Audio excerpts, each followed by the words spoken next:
तरी पुढे आता तरी पुढे हाची उपदेश नका करू नाश आयुष्याचा सकळांच्या पाया माझे दंडवत आपुलाले चित्त शुद्ध करा.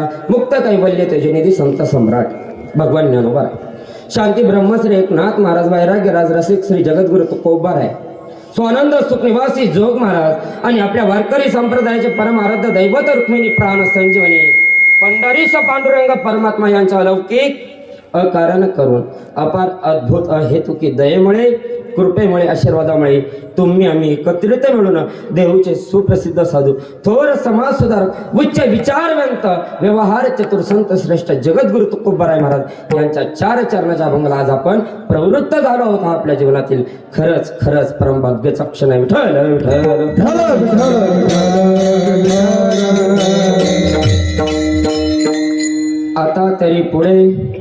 आता तरी पुढे हाची उपदेश नका करू नाश आयुष्याचा सकळांच्या पाया माझे दंडवत आपुलाले चित्त शुद्ध करा. प्राप्त प्रसंगी कीर्तन रूपी सेवे करिता निवडलेला अभंग छत्रपती शिवाजी महाराजांचे आद्य गुरु जगद्गुरु तुकोबाराय नवे नवे पंचम वेद निर्माते तळागाळातील लोकांना प्रपंच म्हणजे काय आणि परमार्थ म्हणजे काय याची सांगड घालून देणारे असे जगद्गुरु तुकोबाराय महाराज यांचा उपदेश पर प्रकरणातील आजच्या सेवेकरिता निवडलेला अभंग आहे. विठ्ठल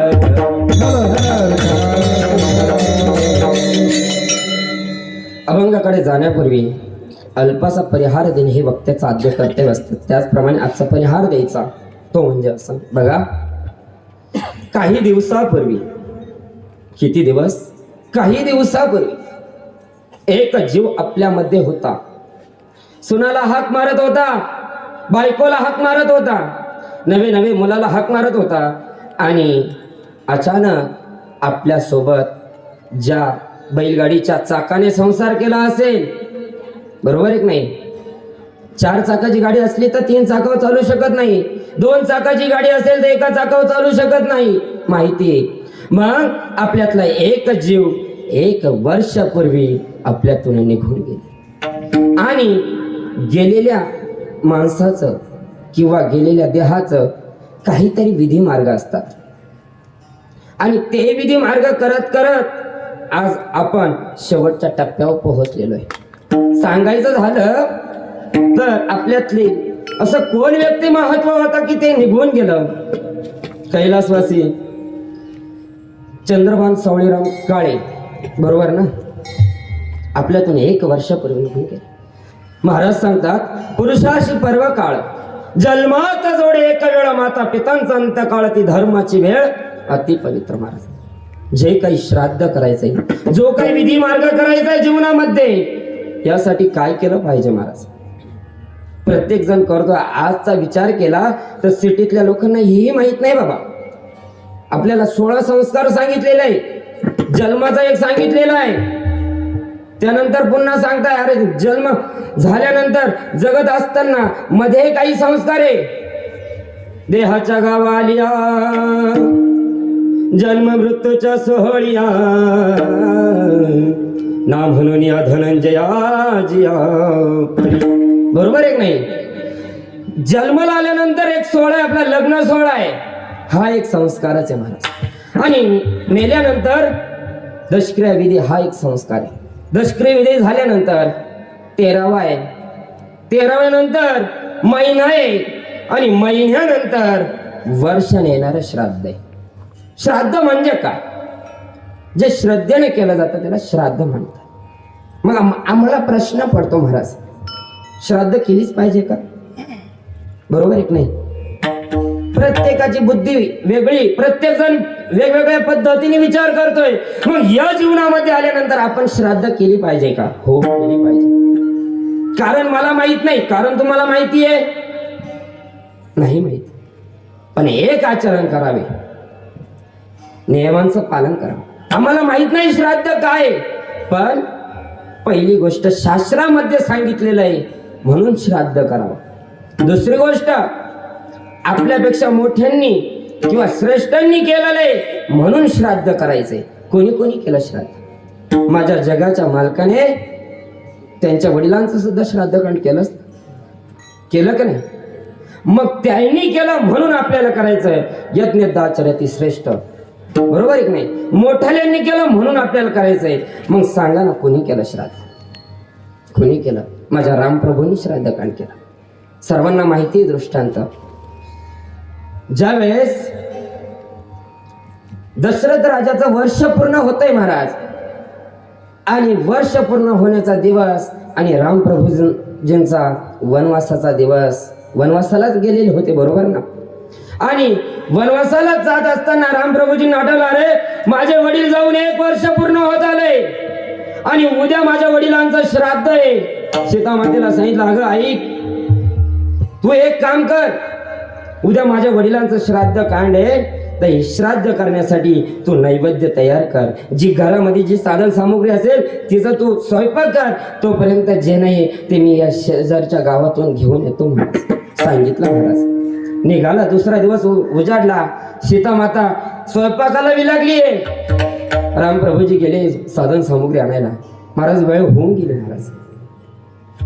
कारण नैवेद्य तुम्ही रातच्या 12ला नाही दाखवू शकत. नैवेद्य तुम्ही 1-2 वाजता नाही दाखवू शकत. गेलेल्या पित्यर्थ जर नैवेद्य व्हायचं असेल तर त्याचा टायमिंग दिलेला आहे. तो 11:30 ते 12 या वेळेत तो नैवेद्य पोहोचलाच पाहिजे. मग रामप्रभूजी गेलेले होते, आलेच नाही. टाइम होऊन गेला आणि या मातेतून, धरती मातेतून हात वर आलाय, सीता मला भूक लागलीये. सीते मला भूक लागली. आवाज होता दशरथ राजाचा. सीता माता विचार करते, मला भास झाला असं वाटतंय. आजूबाजूला कोणी दिसाना. रामप्रभू तर इथे नाहीये, ते तर साधन सामुग्री आणायला गेलेले. मग मला म्हणतं तरी कोण आहे किंवा सीता मला भूक लागली, बरोबर आहे का नाही? आणि पुन्हा सीता माता तिच्या कामामध्ये व्यस्त झाली, मग्न झाले. पुन्हा धरतीतून हात वर आला आणि पुन्हा तोच आवाज, सीते अगं मला भूक लागली, भूक. सीता मातेला कळलं, हा आवाज परक्याचा नसून हा आवाज माझ्या सासऱ्यांचा आवाज आहे. हा आवाज माझ्या सासऱ्यांचा आवाज आहे. आणि सांगितल्याबरोबर, ऐकल्याबरोबर आवाज सीता मातेने नैवेद्य दिला महाराज. सीता मातेने दशरथ राजाला नैवेद्य अर्पण केला. त्यानंतर गुजरात मध्ये फाल्गुनी नदी आहे, त्या नदीला सुद्धा नैवेद्य अर्पण केला. त्यानंतर गोमातेला सुद्धा नैवेद्य अर्पण केला आणि तिच्या कामामध्ये पुन्हा व्यस्त झाली. रामप्रभू आले आणि रामप्रभूंनी सांगितलंय, सीता अगं नैवेद्याची वेळ होऊन गेलेली. अगं माझ्या वडिलांचं श्राद्ध आहे आज आणि त्यांना नैवेद्य द्यायचंय, तू पटकन आवर बरं. त्यावेळेस सीता मातेने सांगितलं, अहो काही टेन्शन घेऊ नका, कोणताही विचार करू नका. मी नैवेद्य पाणी सर्व केलंय आणि नैवेद्य दिलाय. पण रामप्रभूजींना वाईट वाटलं. अरे राग आला, इतका राग आला. अगं मी सांगतो काय, तू म्हणती काय? मी तुला काय सांगितलं नाही, आपल्याला नैवेद्य दाखवायचं आणि तू म्हणती दिला. पण आलं कोण तुझ्याकडे नैवेद्य न्यायला? सीता मातेने सांगितलं, अहो ऐका ना, क्रोधी होऊ नका, रागी होऊ नका, मी खरंच नैवेद्य दिलाय. रामप्रभू म्हणताय, तू नैवेद्य दिला असेल ना, तुझ्या का प्रूफ काय पुरावा आहे तुझ्या का? सीता मातेने सांगितलं, ही जवळच एक गंगा माय वाहतीये, खळखळ वाहतीये. जा आणि त्या गंगा मातेला विचारा नैवेद्य अर्पण केलंय का नाही. रामप्रभूजी गंगेजवळ जात आहे. गंगेला विचारताय, गंगा माय अगं माझ्या धर्मपत्नीने तुला नैवेद्य अर्पण केलाय का, पिंडदान केलंय का? गंगा माता खळ खळ खळ खळ वाहती महाराज. आणि गंगा मातेने सांगितलं, मला माहित नाही, माझा पाण्याचा प्रवाह आहे, जिकडे वाट दिसेल तिकडे मी धावते, खळ खळ धावते. आणि मला माहित नाही दिवसातून किती येतात आणि किती जातात, मी कोणाकोणाचं लक्षात ठेवू. राग आला सीता मातेला आणि सीता मातेने शाप दिला, आजपासून तुझं पाणी पूर्णत्व बंद होईल. आजही पण गुजरात मध्ये जर तुम्ही गेले तर फाल्गुनी नदीला ज्यावेळेस तुम्ही पिंडदान अर्पण करताना त्यावेळेस त्या नदीला पाणी नाहीये. पाणी तेव्हा आहे त्या नदीचं, ते उकरावं लागतो, त्याच्यामध्ये पिंडदान अर्पण करावं लागतं. आणि जर तुम्ही ते पिंडदान पुन्हा बुजवलं नाही तर त्या पिंडदानामध्ये किडे झाल्याशिवाय राहत नाही महाराज. पहिला प्रूफ खोटा निघाला.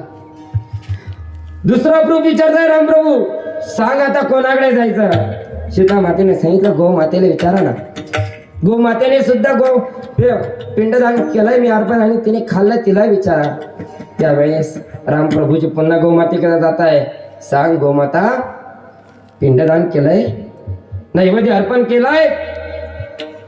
गोमाता सांगती, माझ्या एका मुखार विंदातून मी किती खाते हे माझे मलाच कळत नाही. कोणी येऊन मला चारा टाकतं किंवा कोणी येऊन मला नैवेद्य देतं आणि निघून जातं, मी कोणाकोणाचे लक्षात घेऊ?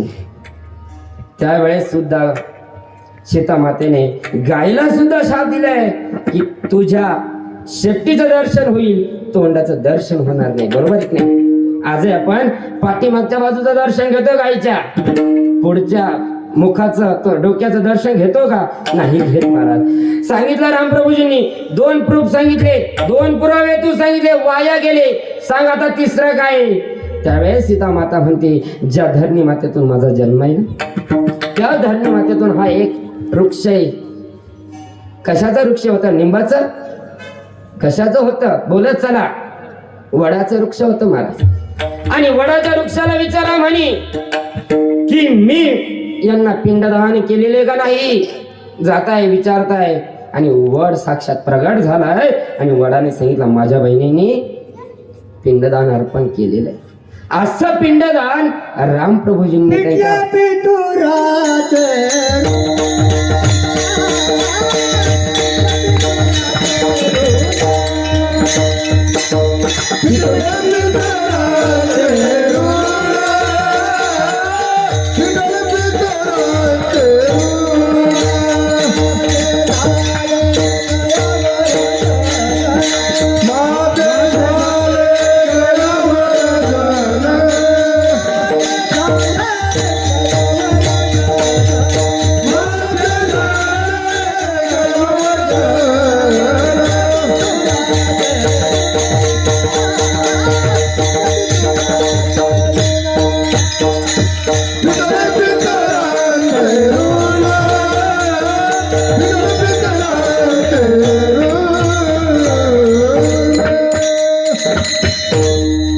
फिटले पितुराचे ऋण. बघा किती सुंदर प्रमाण. ज्या वेळेस आपण आपल्यापेक्षा वडील धाऱ्यांची किंवा मायबापांचा ज्या वेळेस आपण श्राद्ध कांडविधी मार्ग करतो ना, त्यावेळेस आपल्या ज्या मुलाला पोटी जन्माला घालतो ना, बस ऋण तिथंच फुटतं. महाराज एक सांगू, अहो जन्म मरण प्रत्येकासाठी आहे. मला सांगा ना, या जीवनामध्ये तुम्ही आले, मरणार नाहीये पुन्हा? उपजते नासे नासिले ते पुनरपि दिसे, हे घटिका यंत्र जैसे परिभ्रमे गा, जातसे ध्रुवम मृत्युर ध्रुवम जन्म मृतस्य च, तस्मात् परिहार्यर्थेन त्वं सोचिर्तुमर्हसि. मौली ज्ञानोबा सांगतायत ज्ञानेश्वरीमध्ये, ज्याप्रमाणे घड्याळाचा काटा तुमच्यासाठी थांबेल का? आणि जरी तुम्ही सेल काढून घेतला घड्याळाचा, तर या ब्रह्मांड थांबू शकता का आपल्यासाठी? मला सांगा ना, एक एक दिवस वाढत चाललाय म्हणून आनंद प्राप्त होतोय का जीवनातला एक एक दिवस कमी होत चाललाय म्हणून दुःख होतंय? विचार करा ना. आनंदाने सांगून जातो आपण, ओ तुमच्यापेक्षा मोठा आहे मी, माझं वय झालंय 30. किती वर्षाचे तुम्ही? 25 वर्षाचे. अहंकार कोणाच्या ह्याच्यात असतो? 30 वाल्या. माझे 30 वर्ष पूर्ण झाले. विचार करा ना, तुमचे दिवस भरले, वाढले नाही, भरत चालला एक एक दिवस. कारण हा काळ आहे महाराज, कधी येईल आणि तुमच्या आघात करील सांगते. घडी घडी काळ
महाराष्ट्रातील सुप्रसिद्ध कीर्तनकार ज्यांचा आपल्या गावामध्ये आहे पण सर्वत्र ज्यांची ख्याती आहे आणि सगळ्यात महत्त्वाचं म्हणजे जे माझ्या वडिलांच्या ठिकाणी आदरस्तंभ होऊन उभे असणारे वेळोवेळी मार्गदर्शन करणारे सुदाम महाराज काळे तेही आज उपस्थित आले. दादांना विनंती, दादांनी पुढे येऊन बसावे.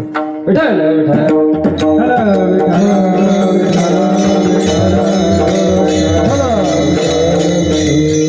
बघा, घडी घडी काळ वाट याची पाय, अजून किती हाय अवकाश. क्षणोक्षणा एक एक क्षण जीवनातला महत्वाचा आहे, बरोबर आहे नाही? मला सांगा, यही घड्याळे 10 रुपयाचाही घड्याळे, सोन्याचंही घड्याळे दाखवताना सोन्याचं घड्याळ दाखवल्याने आयुष्य वाढतं नाही वाढत.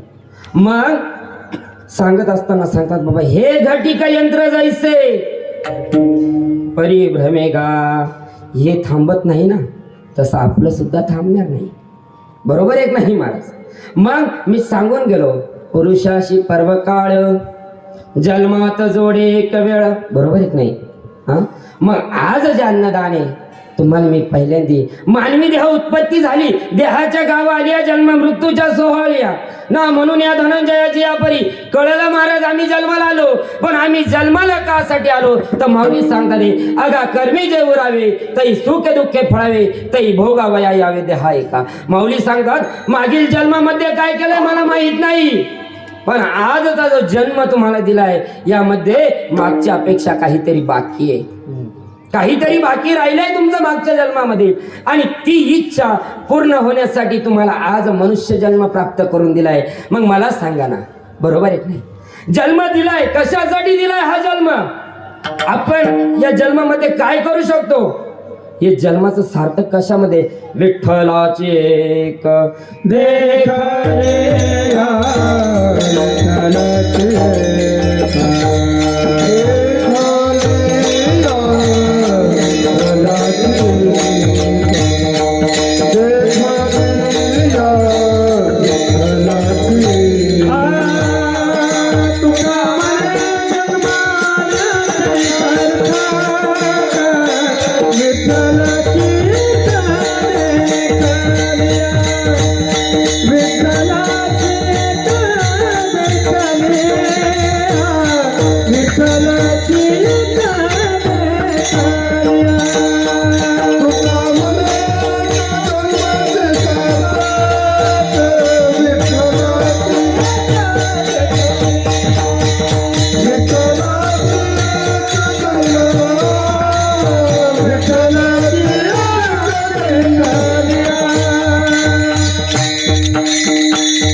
मानवी जीवाचं सार्थक कशामध्ये? आपल्या सर्वसाधारण माणसांचे डोके पाहण्यासाठी, नदीला किती पाणी आलंय ते पाहण्यासाठी, वावरामध्ये पीक काय केलंय ते पाहण्यासाठी नाही. विठ्ठलाची एक देखलिया तुका म्हणे जन्माल्याचे सार्थक, बरोबर आहे नाही? मग हा जन्म त्याच्यासाठी दिलाय, मग आपण कुठे वाया घालतो? बरोबर आहे नाही? आपण कुठेतरी वाया घालतो नाही आपला जन्म. मग मला सांगा ना, अहो जर जन्माला आले, या गावामध्ये राहण्यासाठी आले, तुम्ही धारणगाव मध्ये नाही राहण्यासाठी आले, देहाच्या गावा आल्या, हा देहाच्या गावामध्ये आले. अहो जर या देहाने जर तुम्ही अहंकार प्राप्त करत असेल ना, उपयोग नाहीये तुमच्या जीवनाचा. हा देह आपला आहे, हा देह ज्या मातेने जन्म दिला तिचा आहे. देह काळाचे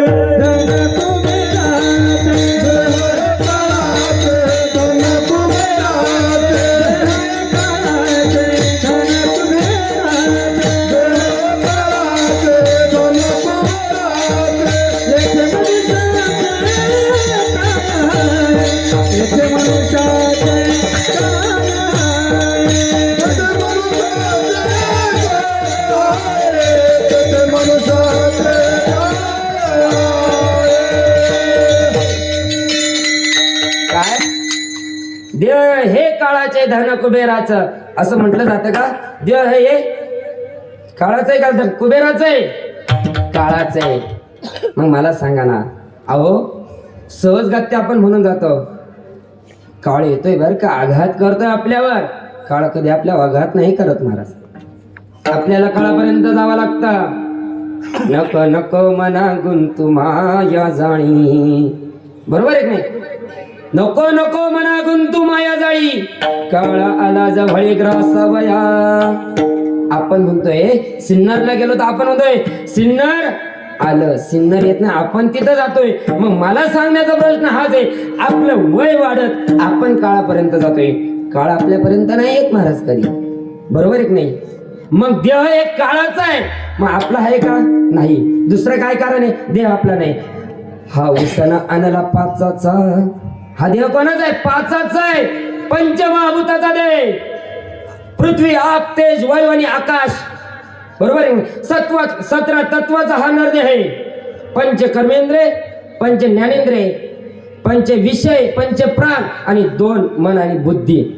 5 त्रिक 15 आणि 2 17 सांगून जातो बघा. शुक्र, चक्षु, डोळे, रसनम आणि घ्राण किती झाले? 5. पंचप्राण घ्या, प्राण, अपन, समान, उदान, व्यायाम किती झाले? किती झाले टोटल? 5.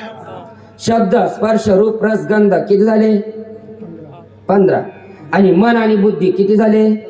17 झाले. या 17 तत्वाचा हा नरदेह. विठ्ठल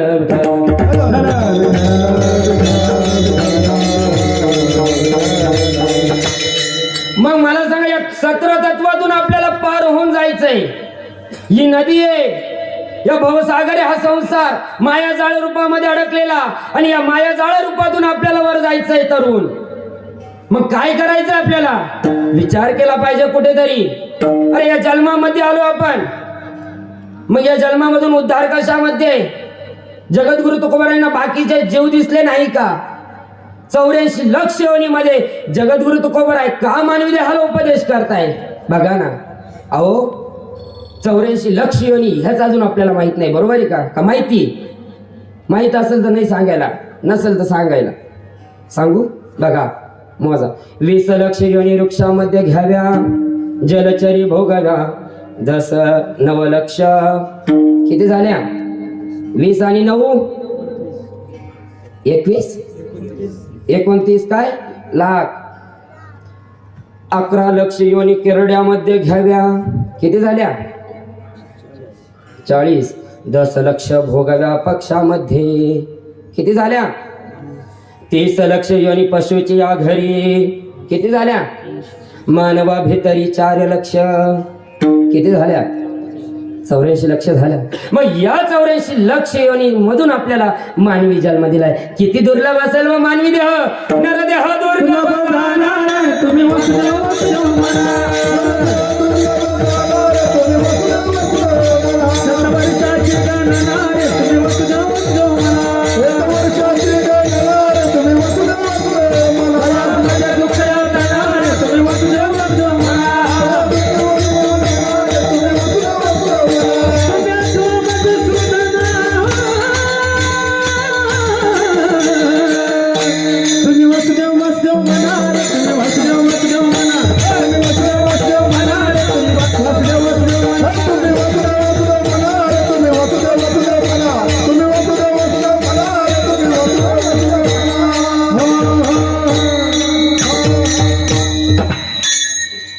नरदेह दुर्लभ जाणा, शतवर्षाची गणना, त्यामध्ये दुःख यातना तुम्ही 8वा मधुसूदन. किती मस्त सांगता हो. नरदेह दुर्लभ आहे. बरोबर आहे की नाही? शतवर्षाची गणना, 100 वर्षाचं आयुष्य माणसाला प्राप्त केलेलं आहे, तर ही माणूस काहीच करत नाही. बरोबर आहे की नाही? त्यामध्ये दुःख आहे. सांगा ना, हे दुःख तुम्हाला कुठे उपयोगी येणार का? नाही महाराज. अहो हे आता संसार आहे आपला, बायको मुले हे आपल्याला आज साथ देतील असं वाटतं. फक्त हे आताही साथ देती नाही आणि नंतरही साथ देती नाही. नाही आधी अंती अवसानी अविनाश करी आपुले आईसे लाभी मना पिसे गोविंदाचे. मग हे आताही साथ देणार नाही आणि नंतरही साथ देणार नाही. मला सांगा ना, जन्माच्या अगोदर बायको होती का? जन्माच्या नंतर बायको राहणार आहे का? जन्माच्या आधी हा शर्ट होता का? जन्माच्या नंतर राहणार आहे का? जन्माच्या आधी प्रॉपर्टी होती का? नाही. जन्माच्या नंतर मृत्यू झाल्याच्या नंतर राहणार आहे का? नाही. मग मला सांगा ना, जन्माच्या आधीही नाहीये, जन्मानंतर सुद्धा नाहीये आणि मेल्यावर सुद्धा नाहीच आहे महाराज. मला सांगा ना, आपण कोणासाठी करतो ही जिंदगी आहे महाराज, एक ना एक दिवस निघून जाणार या जिंदगी मधून. जिंदगी एक किराए का घर है, एक ना एक दिन बदलना पड़ेगा. मौत जब तुझको आवाज देगी, घर से बाहर निकलना पड़ेगा, घर से बाहर निकलना पड़ेगा, घर से बाहर निकलना पड़ेगा. मौत जब तुझको आवाज देगी, घर से बाहर निकलना पड़ेगा, घर से बाहर निकलना पड़ेगा, घर से बाहर निकलना पड़ेगा.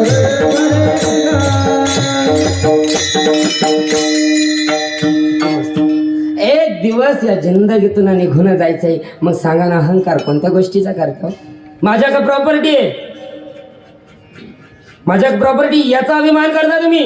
अहो एक कवी सांगून जाते, काय सांगतो मला, इतकं सुंदर सांगून जातो की बाबा जीवन जगत असताना काय कर, घे घे घे हरिनाम घे, माया सारी सोडून दे, हात लावणी नशिबाला तू रडशील ढाई ढाई, या संसारा पायी, या संसारा पायी, तू म्हणशील बायका पोरे ते इथेच राहतील चोरे, तू मेल्यावरती तुझ्या बरोबर येईल एक सोन्याचा अरे मातीचा मडक आहे, हे चोर आहे.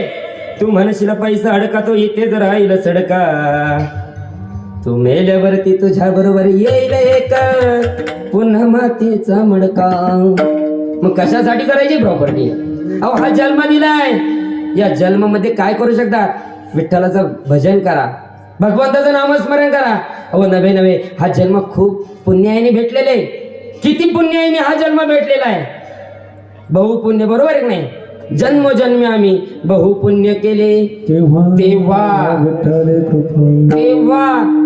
अहो किती वर्षाचं किती दिवसाचं आमचं पुण्य आम्हाला माहित नाही, म्हणून आम्हाला हा मनुष्य देह प्राप्त झालाय. एक कवी सांगतोय की बाबा जीवनात आलाय, जीवन कसं जग, मानवा या ठाई जन्म पुन्हा पुन्हा नाही, मानवा या ठाई जन्म पुन्हा पुन्हा नाही, बहुमोलाचे लाभ जीवन मानसा तू माणूस बन. बरोबर आहे की नाही? बहुमोलाचं जीवन लागलंय तुम्हाला, मग ते लाभलंय ना त्याचा विचार करा, कुठेतरी त्याचा उपयोग आणा. अहो एवढंच नव्हे महाराज, पुढं सांगा, स्वार्थासाठी या धर्मासाठी इथं कलंक माजवतात काही काही महाराज. हे मी नाही सांगत, कमी सांगतोय महाराज. मग तसं जीवन जगू नका ना. अहो आपल्याला हा नरदेह भेटला ना, जगद्गुरु तुकोबर आहे का उपदेश करताय याचं कारण माहिती, मानवी देहालाच बोलता येतं, 84 लक्ष योनी पशी बोलता येतं का? आणि जो मानवी देहात सुद्धा मुका आहे त्याचा विचार करा किती पाप असेल. अहो सहज की येऊन जाते आपल्याला, अरे माणूस जायला नव्हता लागत बरं का, माणूस खूप भारी होता. अहो काय करणार, 6व्या 5व्या दिवशी त्याच्या कपाळावर लिहिलेलं आहे की बाबा तुझं अमक्या दिवशी अमक्या वेळी या ठिकाणी मरण आहे, आणि त्याला तुला जावाच लागणार आहे. प्रत्येकाला दृष्टांत माहिती गरुडाचा, बरोबर आहे नाही? यमदूताने सुद्धा सांगितलं त्याचं जिथं मरण होतं तिथं तुम्ही स्वतःहून पोहोचता केलं. कुठे? हिमालयाच्या दरीमध्ये पोहोचता केलं आईला, आणि तिथंच मरण होतं ना महाराज. मग सांगा ना मला, हा मग आपण कसला हे करायचा? मग आपल्याला हा नरदेह भेटलाय, पहिलं बोलता येत आपल्याला, बाकीच्या योनीमध्ये बोलता येत नाही महाराज. दुसरा, मनुष्य उभा आहे, वृक्ष सुद्धा उभाच आहे, पण वृक्षामध्ये अचल स्वरूप आहे आणि माणसामध्ये चल स्वरूप आहे, भिन्न आहे महाराज. माणसाला हात आहे, गायला हात आहे का? नाही, म्हणून उपदेश आहे. चला पुढे सांगतो पुन्हा. माणूस हसू शकतो, कोणता गाढव माकड हसताना पाहिलं का? नाही, बरोबर आहे की नाही? चला पुढं. महाराज माणूस दिसायला कसा आहे? सरळ आहे, उभा आहे, आणि बैल कसा आहे? आडवा आहे. आणि बैल अवताला कसा चालतो? सरळ चालतोय. आणि आपण कसं चालतो? माणसाला प्रत्येकामध्ये आडवं शिरतो. आज त्याचा बांध फोडायचा, त्याच्या बांधातून पाणी खाली काढायचं, मग हे सांगता का? असं उपदेश चालेल का? नाही चालत महाराज. आपल्याला मनुष्य देह भेटलाय ना, एका न्यायाने भेटलेला आहे. एका न्यायाने आपल्याला मनुष्य देह भेटलाय. आंधळ्याच्या हातामध्ये कावळा सापडावा. पावला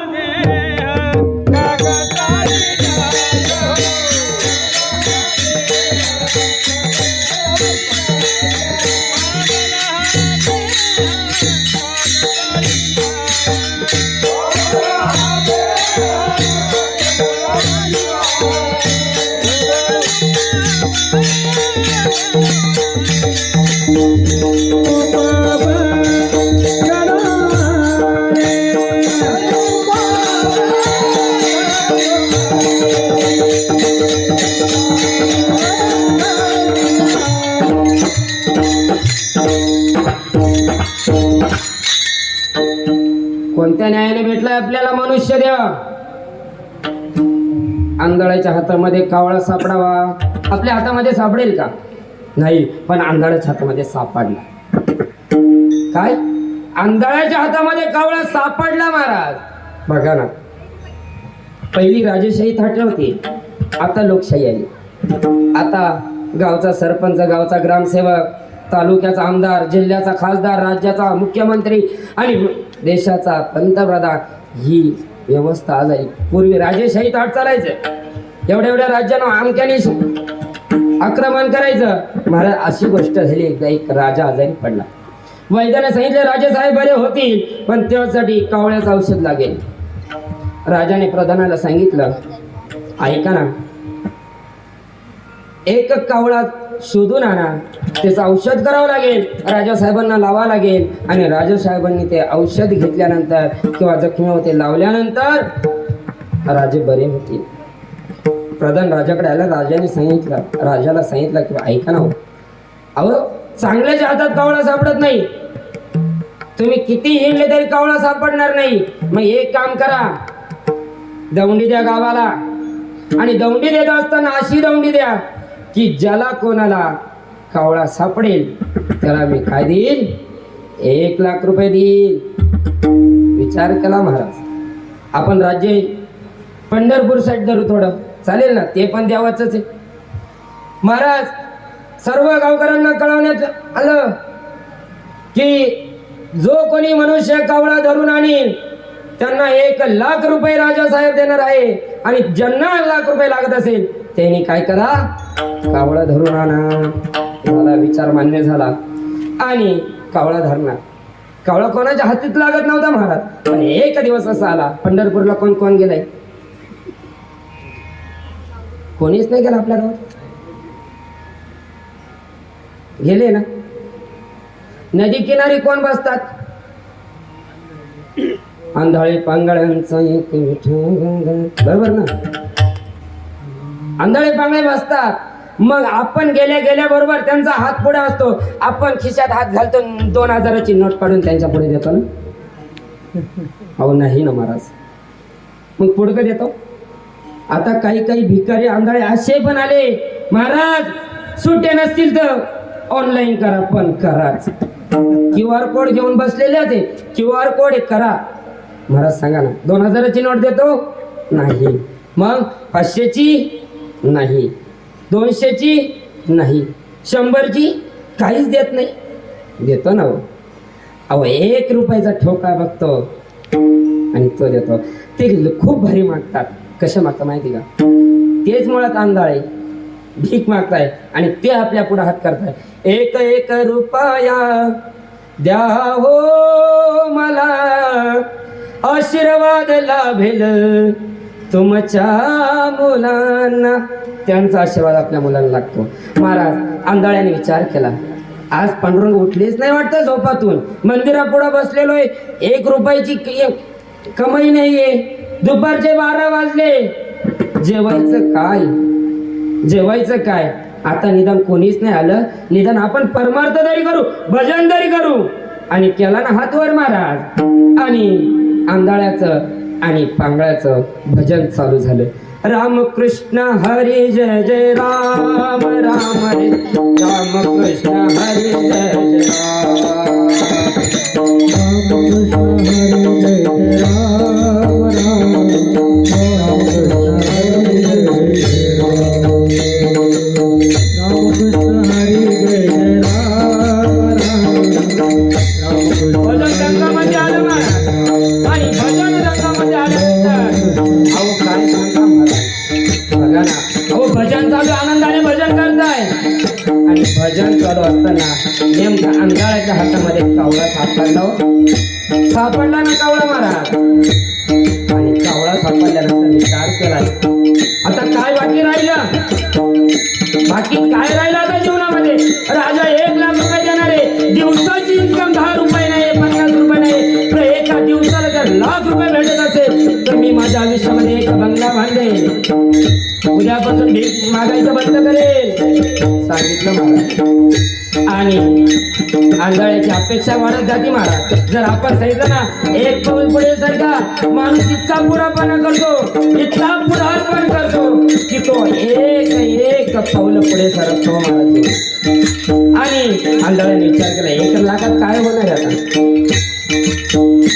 राम कृष्ण हरी जय जय राम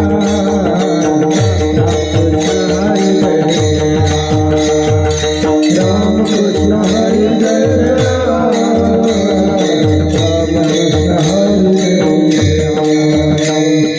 विचार केला महाराज एक कावळा आलाय दुसरा पण आणायचा आहे म्हणून हा कावळा बगलात मारला आणि बगलात मारल्याबरोबर पुन्हा चालू केलं भजन राम कृष्ण हरी जय जय राम कृष्ण राम कृष्ण हरी जय जय राम कृष्ण राम कृष्ण हरी जय जय राम कृष्ण राम कृष्ण हरी जय जय राम कृष्ण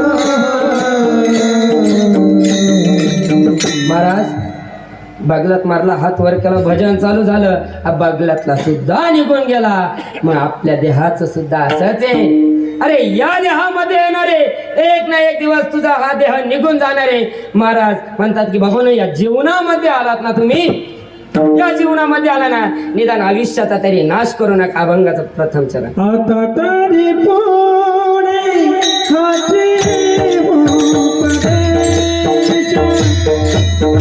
आता तरी पुणे खाची उपदेश आता तरी पुणे खाची उपदेश आता तरी पुणे खाची उपदेश आता तरी पुणे खाची उपदेश आता तरी पुणे खाची उपदेश आता तरी पुणे खाची उपदेश आता तरी पुणे खाची उपदेश आता तरी पुणे खाची उपदेश आता तरी पुणे खाची उपदेश आता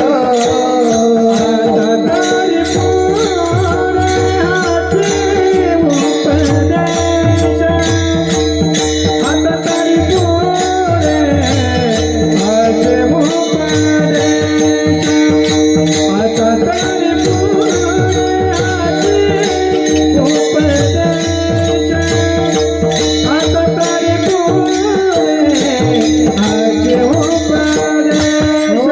आता तरी पुणे खाची उपदेश आता तरी पुणे खाची उपदेश आता तरी पुणे खाची उपदेश आता तरी पुणे खाची उपदेश आता तरी पुणे खाची उपदेश नका करू नाश आयुष्याचा नका करू नाश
नका करू नाश आयुष्याचा, पुढच्या वर्षीपासून नका करू नाश आयुष्याचा असं, मागच्या वर्षीपासून नका करू नाश आयुष्याचा असं, आजपासून नका करू नाश आयुष्याचा असं नाही.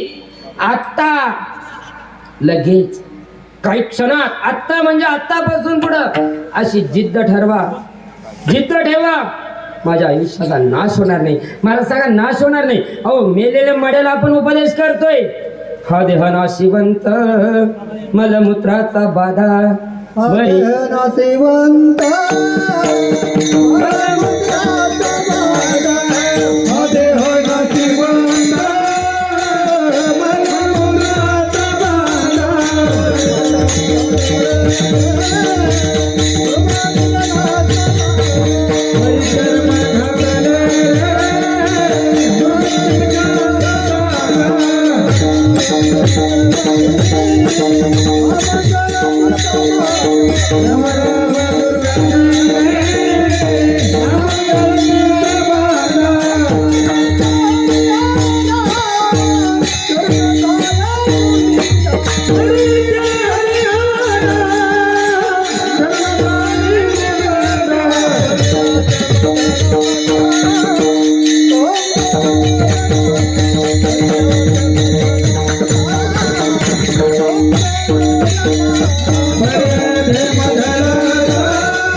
आपण उपदेश करत असताना मेलेल्या माणसाच्या मड्याला उपदेश करतोय, हा देह नाशिवंत बाबा जाणार आहे. जिवंत असताना सांगा ना हा देह नाशिवंत आहे. जिवंत माणसाला सांगा ना कधीतरी जाणार आहे हा देह काळाच्या भरोशामध्ये, काळाच्या ओघामध्ये निघून जाणार आहे. मग सांगा ना उपदेश मूर्खाला केलेला चांगला. अहो उपदेश कोणी करावा, कोणाला करावा मला सांगा. 60 वर्षाचे आजोबा 12 वर्षाच्या मुलाला उपदेश करताय, पिंट्या जाहीर दुकानात मला या गायच्या घेऊन ये. चालेल उपदेश? नाही चालणार का? चालेल. बापाने मुलाला उपदेश करावा, बाबा मग डोक्याचे पांढरं झालं की असं आता तरी मग आता आलो तो ही जमीन तुझ्या नावावर करून देणार आहे मी, असा उपदेश? हो ना, त्यांना संस्काराचा उपदेश करा. उपदेश कोणी केला? माझ्या मुक्ताईने उपदेश केला. अहो ज्ञानोबरायांना सुद्धा उपदेश केलाच ना. ज्या वेळेस ज्ञानोबरायांना सांगितलं, ज्ञानोबा ज्ञानदादा आम्हाला पुरणपोळी खायची, जा भिक्षा मागून आणा. ज्ञानोबराय गेले भिक्षा मागताय, भिक्षा मागून घरी येत आहे. अहो जी भिक्षा मागितली होती त्या भिक्षेमध्ये विसोबा खेचरांनी माती टाकली. हो ती भिक्षा खाली पाडून दिली, हातातलं मडकं फोडलं महाराज. यापेक्षा कोणतं खराब पाप आहे महाराज? महाराज अन्य ठिकाणी केलेले पाप तुम्ही तीर्थाच्या ठिकाणी जाऊन धुवू शकतात. अन्नक्षत्र कृतम पापम तीर्थक्षत्र विनक्षती, पुण्यक्षत्र कृतम पापम वज्रलेप भविष्यती. अन्य ठिकाणी केलेलं पाप तुम्ही देवाच्या ठिकाणी जाऊन धुवू शकतात, पण ज्या देवाच्या ठिकाणी तुम्ही पाप करताय ते पाप कुठं धुवणार हो? एक सांगू, एक गोष्ट सांगतो बघा. जीवन जगत असताना असं जगा की कुणी आपल्याला चांगलं म्हणेल याच्या अपेक्षा कधीच बाळगू नका हो जीवनामध्ये. या देहामध्ये आलं माझा नातेवाईक, माझा समाज, माझं सर्व बायको मुलं मलाच चांगले म्हणतील याची अपेक्षा करू नका, मुळाच करू नका. अहो साधं सोपं आणि सिंपल गणित आहे. तुमच्या हाताचे 5 बोटं सांगून देत आहे, सारखे आहे का? सारखे आहे का ते? एक 5 बोटं नाही ना. मग समाजाकडून का अपेक्षा करताय? काय अपेक्षा करताय? महाराज मी सांगतो उपदेश. ज्ञानदादाची जोळी सांडली आणि ज्ञानदादा आले आणि पर्णकुटीमध्ये येऊन ताटीमध्ये येऊन बसले आणि रडताय. मुक्ताबाईंनी सांगावं ज्ञानोबरायांना, ज्ञानदादा नाही खायची पुरणपोळी आम्हाला. ज्ञानदादा ऐकणार नाही खायची पुरणपोळी, पण एक लक्षात घ्या ना, दरवाजा उघडून बाहेर ये ना. हा, मला सांगा, ताटीचा दरवाजा बंद होता, कोणी केलेला होता? मधून कडी होती, पर्णकुटीला कडी असती. ताटी उघडा ज्ञानेश्वर. योगी पावा नाम नाथा, योगी पावा नाम नाथा,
योगी योगी पावन मनाचा साया अपराध जनाचा मुक्ताबाईने उपदेश केलाय. ताटी उघडा ज्ञानेश्वरा. बरोबर आहे की नाही? उपदेश कोणी केला? अहो संतांनी केला. पण माझ्या रामदास स्वामींनी सुद्धा प्रत्येक 10 वर्षाच्या वळणावर उपदेश केलेला आहे.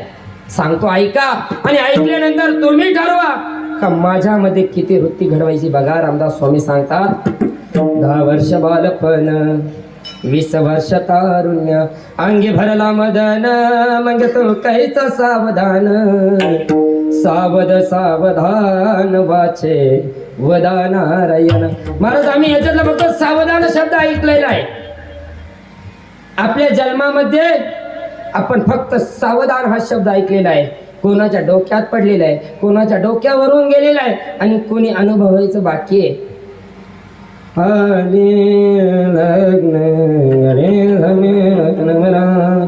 बरोबर की नाही? हे सावधान नाही.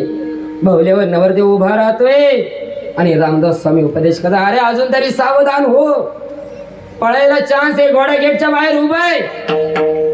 आणि हा पळत नाही. गावाच्या बाहेर पाठी राहते, सावधान, गाडी हळू चालवा, पुढे गाव आहे. आणि ती पाठी वाचून आमच्यासारख्या तरुण पोरांना आनंद होतोय, पाठी वाचतोय आणि जोरात मोठ पळतोय. महाराज, आहे का सावधान? नाही. मग रामदास स्वामी सांगतायत, 10 वर्ष बालपण, 20 वर्ष तारुण्य, अंगी भरला मदन, मग तो काहीच सावधान, सावध सावधान वाचे वदनार. 10 वर्ष बालपणात निघून जाणार आहे, 20 वर्षाचं तारुण्य येणार आहे, आणि त्यामध्ये विचार क्षमता राहणार नाही. कारण चंचल मने. कारण मला सुद्धा वाटतं कुठेतरी तरुणपणामध्ये ही वृत्ती असती. जर इंजिनिअरिंग पुढे पाहिलं तर आपल्याला वाटतं इंजिनियर व्हावं, पक्वाद्या पुढे पाहिला तर आपल्याला वाटतं पक्वाद व्हायला. अहो, आमच्या सारख्याच्या पुढे ज्यावेळेस ताट येतं ना, काय काय असतं सांगायलाच नको. तुमच्या पातोंडाला पाणी सुटल इतकं खायला असतं. समोरचा म्हणतो मला सुद्धा महाराजच व्हायचं नाही ना. या तरुणपणामध्ये विचार निघून जाता. मग सांगा ना कुठे त्याचं सावधान आहे. पुढे सांगला मग वर्ष होती 30 दारापुत्र मागे फिरती प्रपंच लागे पाठी. बरोबर आहे की नाही. तो कैसा परमार्थी. 30 वर्ष होते आयुष्याचं आणि 30 वर्षानंतर मुलं प्राप्त होते. आपल्या माग प्रपंच लागतोय. मग आपण काय परमार्थ करणार. बघा पुढे सांगतात मग 40 होती डोळा 40 आली डोळ्याची भुरळ पडली कैसे दूर आणि जवळी सावध सावधान वाचे वदा नारायण. बघा 40व्या वर्षामध्ये चष्मा लागतो गॉगल. आज तरुणपणातच लागतोय महाराज. डोळा 40 आली डोळ्या आणि भुरळ पडतील. दूरचंही दिसत नाही आणि जवळचंही दिसत नाही महाराज. बघा ना पुढं वर्ष होती मग 50 हलती दातांच्या पंक्ती श्याम के शुभ्र होती त्यासी म्हातारा म्हणते सावध सावधान वाचे वदा नारायण. बघा 50 वर्ष होते जीवनाचे आणि केस आहे ना आपले पांढरे पडताय. मग आपला पोरगा असेल पोराचा पोरगा असेल म्हाताऱ्या तुला दिसत नाही का म्हातारा म्हणून हाक मारताय चिडवताय 50 वर्षे. बघा ना पुढं वर्ष भरली यासाठी हाती येईल काठी. बरोबर आहे की नाही. किंवा साठीची बुद्धी नाठी मग हाती येईल काठी वस वसला पाठी त्यासी हसली कारटी. बघा ना म्हाताऱ्याचं 60 वर्ष पूर्ण होतं हातामध्ये काठी येते आणि वस वसला पाठी मारा. सर्व लागतंय माग दुःख लागतंय भांडणं घरामध्ये आणि मग आपण म्हाताऱ्याला म्हणू बाबा अहो जेवण किती वाजताय. बाबा म्हणत्या म्हातारी घरीच राहिली. आपण बोलतोय आणि बाबा बुद्धी आपण सहजगत्या म्हणून जातो. म्हाताऱ्यांच्या नादी लागायचं नाही कारण त्यांची बुद्धी आणि बालबुद्धी एकच झालेली असती. आपण जरी म्हणत असलो आपली बुद्धी तशीच होणार आहे. विठ्ठल विठ्ठल.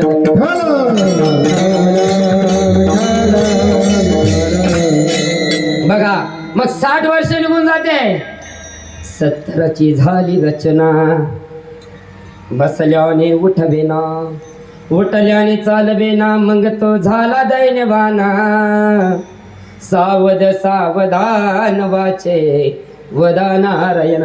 बघा महाराज 70 वर्ष होते म्हाताऱ्याला तर बसता येत नाही.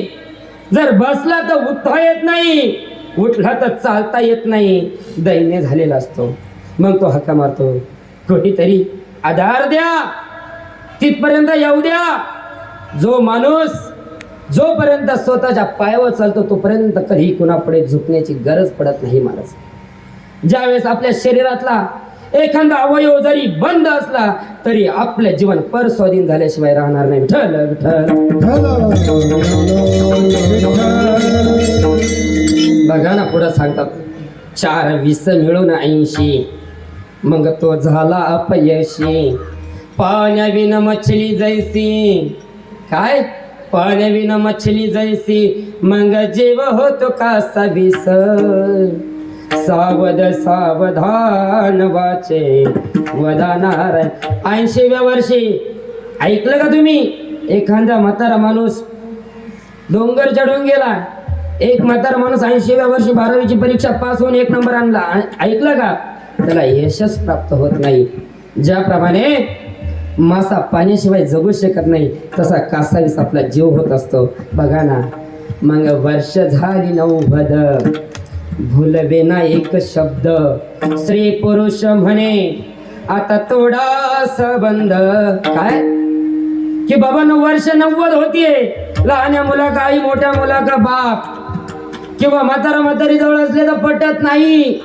मग आता म्हणते आता बास लय प्रपंच केला संबंध थोडा आता तरी सावध सावधान वाचे वदाना आता तरी करा. नाही आहे अहो बघा ना, 90 वर्ष झाली. 90 वर्षाला प्रत्येक 10 वर्षाला वळण लावलं आपल्याला. आता मग 1 शतक पूर्ण झाला, आला तैसा वाया गेला. रामदास स्वामी म्हणे योगी सावध झाला, सावध सावधान वाचे वदा नारायण. बघा 1 शतक पूर्ण झालं, पण माणसाला कसं जगावं हेच कळलं नाही. बरोबर आहे की नाही? आला तसा वाया गेलाय, मग त्याचा उपयोग तरी काय जीवनामध्ये? बरोबर आहे की नाही? मग असा उपदेश ज्यावेळेस तुकोबराय मानवी देहाला करतात ना, त्यावेळेस जगद्गुरु तुकोबराय सांगतात, अरे या जीवनामागे हे जीवन खूप सुंदर दिलेलं आहे, खूप सुंदर जीवन आहे. मग जगायचं कसं आहे बघा, एकदम आनंदाने जगा. अहो हे जीवन देत असताना याच्यातलं जे मन आहे हे एकदम क्लेश करतं, प्रत्येकाचा द्वेष करतं. नाही तू अमक्याचा आहे, नाही तू धमक्याचा आहे, तू माझ्यापेक्षा खालच्या लेवलचा आहे, माझ्या समोर तू येऊ नको, इतका क्लेश हे मन करत असतं. कारण जीवनामध्ये दोघी सख्या बहिणी, चिंता आणि चिता.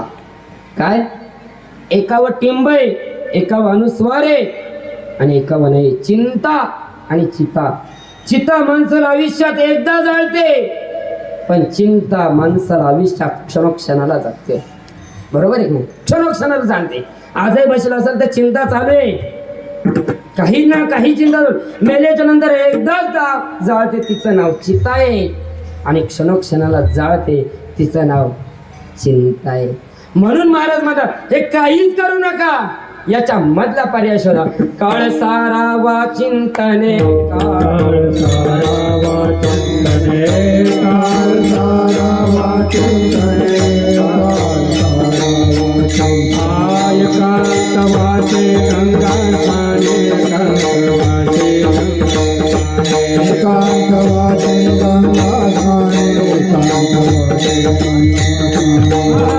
देवाच्या पूजने, देवाच्या पूजने, देवाच्या पूजने, देवाच्या पूजने.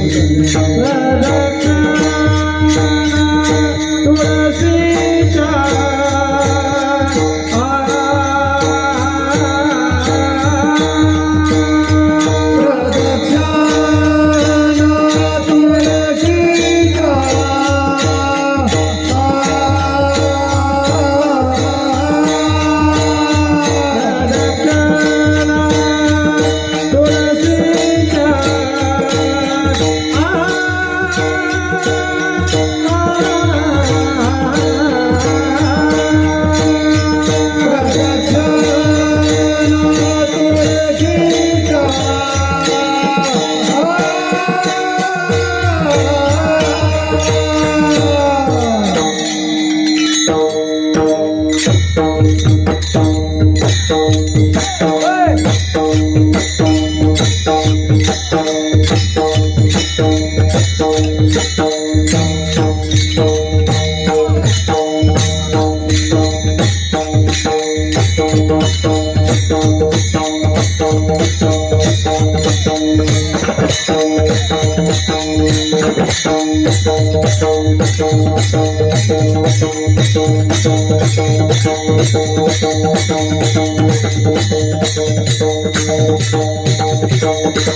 मधला मार्ग शोधा. कोणता?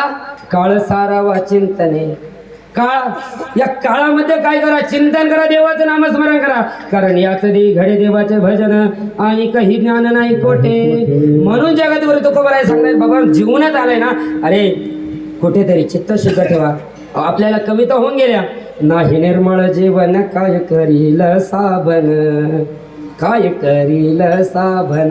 हा अहो कोणताही साबण वापरा, काही वापरा, जर मनच जर निर्मळ नसेल काही उपयोग आहे जीवनाचा. म्हणून जगद्गुरु तुकोबराय म्हणतात की बाबांनो, आता तरी आता तरी पुढे काय आयुष्याचा नाश करू नका.